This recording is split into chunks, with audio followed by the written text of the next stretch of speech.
So today we will study about chapter number 10, that is the life in the tropical and the subtropical regions, and special emphasis would be given to Amazon basin and the Ganga Brahmaputra basin. In order to understand this chapter, we need to know what are the tropical and the subtropical regions. See, equator lies at 0 degrees. Tropical region is from 0 to 10 degree in the northern hemisphere and from 0 to 10 degree in the southern hemisphere. And while the subtropical region is 10 degree to 30 degree north and south in both the hemispheres. Now, when we talk about the Amazon basin, it is a main important river that flows in the tropical region basically in the South America continent. And the Ganga and Brahmaputra rivers, it is in the subtropical region of the Indian subcontinent. So therefore, these two have totally different economic activities, totally different physical and temperature conditions. So we'll understand these conditions of these two regions in detail in this chapter. So now, when we talk about the Amazon basin, it was discovered by a Spanish explorer, Vicente Yanes Pinzon. The major part, it lies in Brazil of the South Africa, that means in between the Kenya highland in the north and the Brazilian highland in the south. You also have the map on your NCERT books. Please refer to it for the exact location in the area covered by this river. So in South America, it is the most important river and it is the second longest river of the world and has the largest volume of water. The longest river is Nile. Everybody knows that. Then the head stream is Maranon River, which rises in the Andes mountain in Peru. So it flows in the eastward direction and is joined by a like approximately 1000 tributaries, and that is why it forms the largest river basin of the world. Now, the Amazon basin will also have its own alluvial zone, alluvial plains, which will be formed by the sediments brought by the tributaries, and it covers like Brazil, parts of Bolivia, Ecuador, Colombia, and Venezuela. So now, as we compare with the India, like the Great Plains of northern India, similarly, this Amazon basin forms its alluvial plains.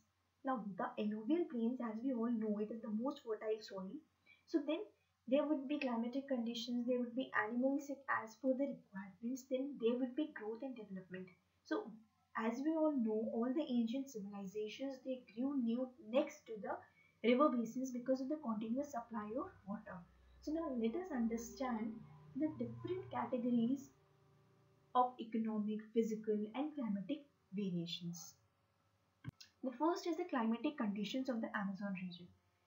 So now, since it lies in the equatorial region, tropical region. So tropical is very near to equator, so it would experience the equatorial climate. That means there would be wet conditions throughout the year. Now, temperature would obviously be high, humidity is high, daytime temperature is very high, that means it's like due to bright sunlight and high relative humidity. As we all know, the equatorial regions are of the region of 4 p.m. rainfall. That means on a regular basis 4 p.m.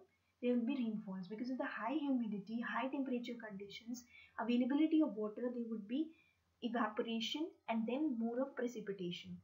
So in the afternoon there would be more rainfall as compared to the rest of the day, and most of the rainfall would be convectional type. Types of rainfall we have already studied in the previous chapters. You may refer to the previous chapters for the further details of the types of rainfall. Then since it is very hot throughout the years, so the summer and the winter season would not be specified and well distributed rainfall, so it cannot be distinguished when it is summer or when it is winter. Very little air, and there are it's like itchy weather conditions because of high temperature, high humidity, then rainfall, relative humidity is very high. So but it is very good for the growth of plants and the shrubs. That is why there are like dense forests in these regions.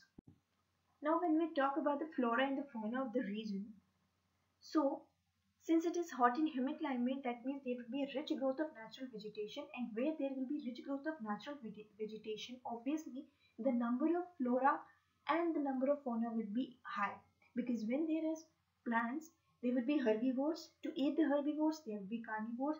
This whole interrelationship would go on in a very easy flow. Now, the forest found here would be the largest and the thickest because of the proper supply of heat and rain. Evergreen equatorial forests would be found there. These forests are, I've already told you, these are known as selva in South America. Now, the important trees would be ebony, palm, rubber, cane, etc. Then these forests they'll have balsa wood, which is used in toys and models of aeroplanes, etc. Other products like rubber, cocoa, nuts, gum, these all would also be found there. Now the trees in the Amazon basin region which will grow very close to each other.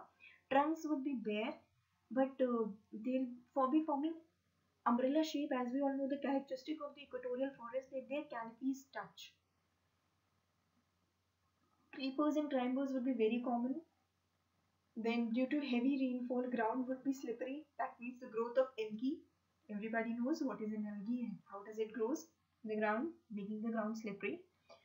Now, if we consider the problem of this region, it is what?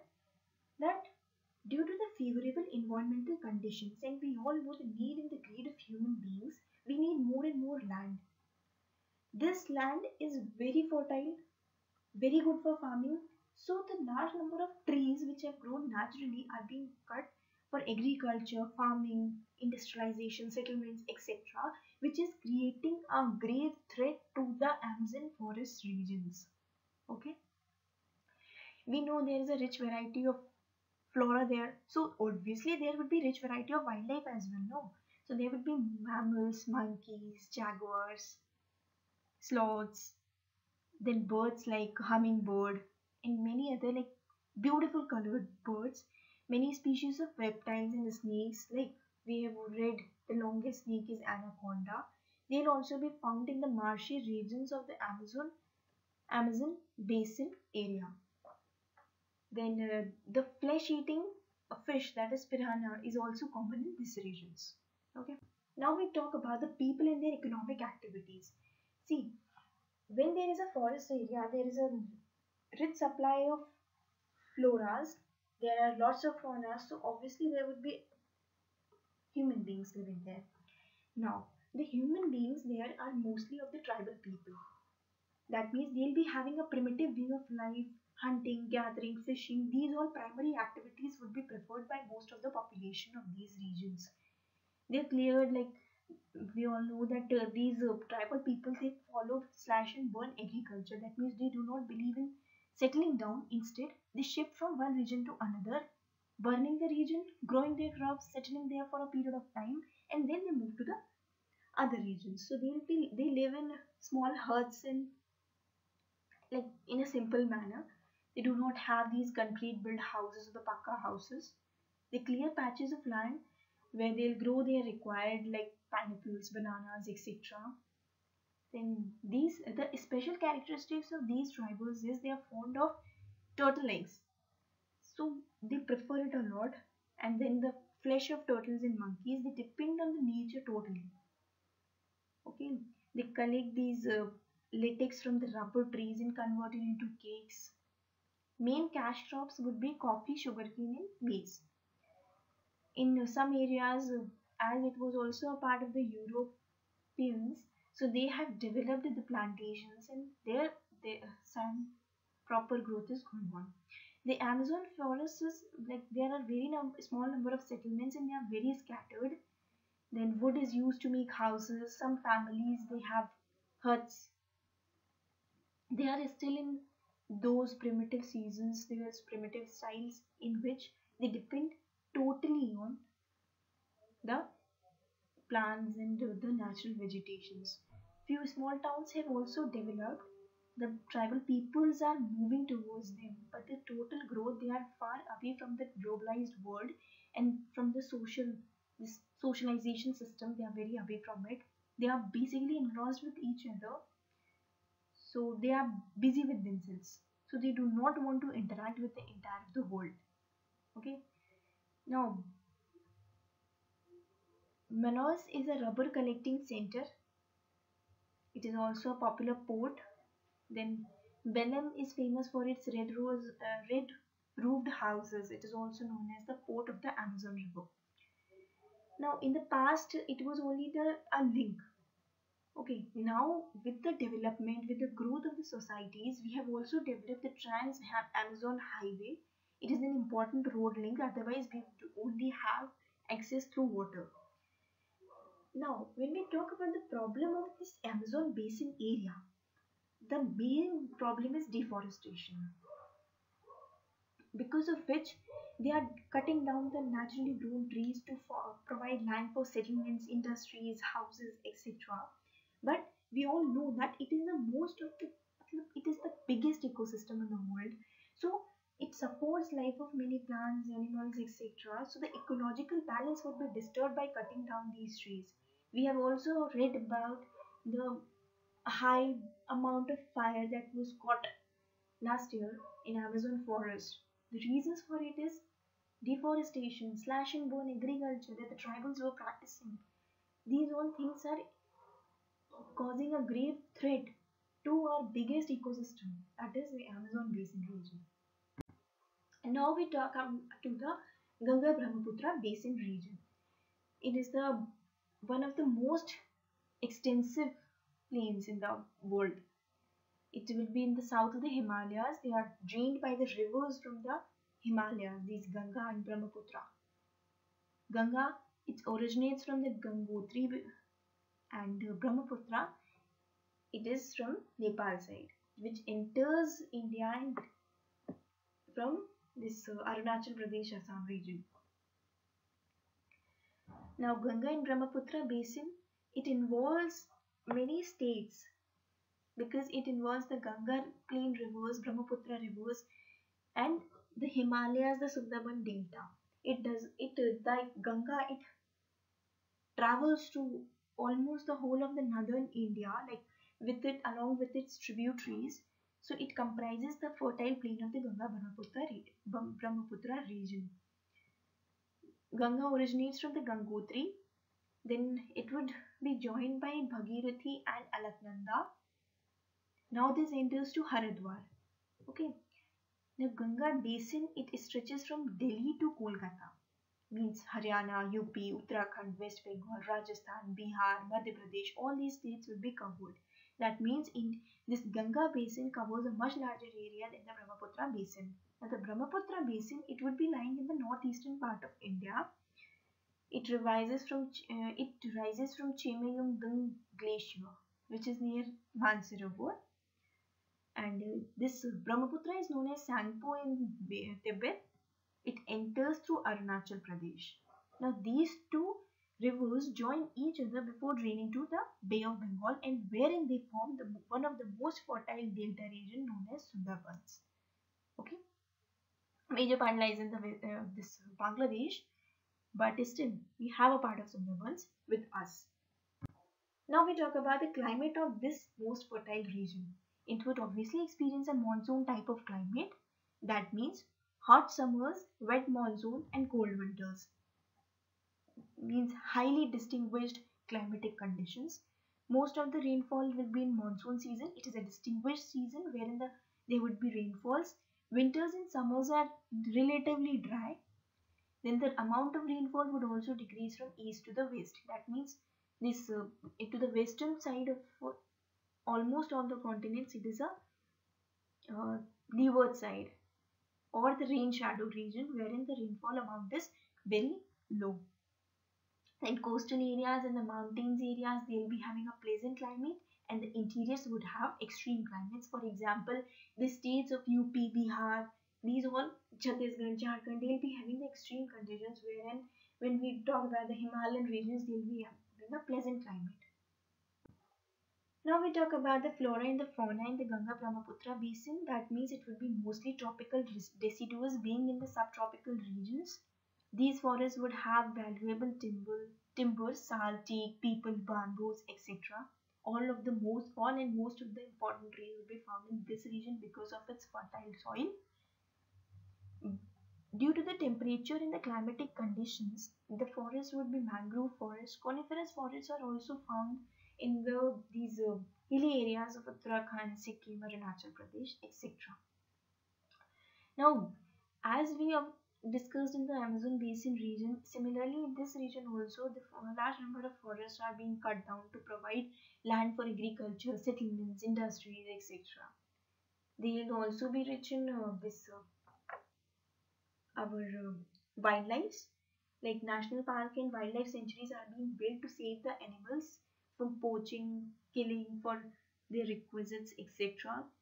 Animals like rhinoceros, tigers, deers, etc. In the Delta region, as we all know, this Royal Bengal tiger is very famous. Crocodiles, alligators, they'll be found. Then many fishes like rohu, katla, etc. These all the things will be found in the flora and fauna of the Ganga Brahmaputra basin. That means a very rich flora and fauna. So now when we talk about the people and the economic activities, we involve that agriculture would be the most important occupation of the people. So now there will be there are many reasons which would favor the agriculture. Why is it the main occupation? First is like the climate; it is very suitable. Then second is fertile alluvial soil.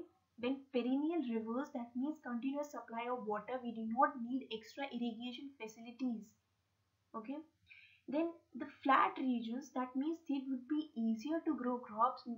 Farming is easier for the transport of the finished goods. It's easy, like excellent roads and railway network. That means transportation would be very easy.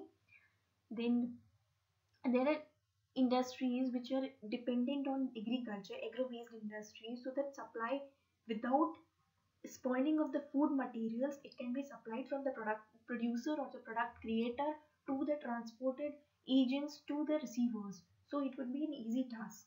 Okay. Then main crops will be like rice, wheat, maize, sorghum, pulses. Then on plantations it would be tea, jute, oilseeds, etc. When we talk about this hilly areas, so there is terrace farming for intensive agriculture. Tea is mostly grown in Assam and West Bengal. Silkworms are in Bihar, West Bengal, Assam, etc. Then cotton, jute, sugarcane, it would be in the fertile regions or in the flat regions. So most of the people in the Ganga Brahmaputra basin would be living in the villages because they are dependent on the primary activities. So in rural areas, apart from agriculture, there will be cottage and small scale industries wherein we have the small scale activities going on. Self-help groups are there, and lifestyle is improving, like with the development of industries, urbanization, with the help of the recently developed tools. The life in the rural areas is not as difficult as it was some years back. So the plains would obviously be more populated because of the feasible lifestyles there. Highly populated regions like Kanpur, Allahabad, etc.